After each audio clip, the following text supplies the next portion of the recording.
सम्पूर्णमा नमस्कार। आज चाहिँ म दिदीलाई गाडी चढाउनलाई निस्किँदैछु। दिदीले एउटा झोला बोक्नु भएको छ, मैले एउटा झोला बोकेको छु र दिदी चाहिँ जाँदै हुनुहुन्छ। बाबुरामको गाडी, बाबुराम भाइको गाडी चाहिँ हामीले मगाएको छ। गाडी पनि आइसक्यो, देख्न सक्नुहुनेछ। यहाँ चाहिँ अलिकति बाँस फाँडेर बाटो अलिकति थोरै अप्ठ्यारो छ र हामी जाँदैछौँ। अस्ति चाहिँ मेरो पहाडको दिदीलाई गाडी चढाउन यहीँ आइरहेको थिएँ। अहिले चाहिँ दिदी काठमाडौँ जानु हुँदैछ। काठमाडौँको यात्रा दिदीको चाहिँ 12:30 बजीको फ्लाइट छ।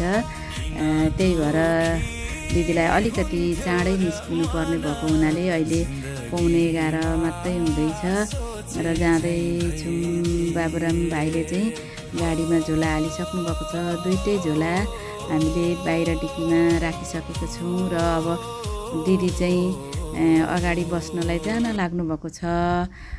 दिदी चाहिँ जानुभयो। अब दिदीभाइ गफ गर्दै जाऊँ न भनेर अगाडि नै बस्नुभयो। दिदीहरूलाई शुभयात्रा भन्दै दिदीलाई चाहिँ अब म ढोका लगाइदिँदैछु। ढोका लगाइदिइसकेको छु। अब दिदी चाहिँ बाई भनेर गाडी हिँडिसकेको छ। पुगेपछि फोन गर्नु होला है दिदी भने हुन्छ भनेर गाडी चाहिँ गइसक्यो। अब म चाहिँ दिदीहरू गएको हेरेर बसेको छु। एकदम नराम्रो लागिरहेको छ। दिदीहरूलाई पठाएँ गरेँ। अब म घर फर्केँ।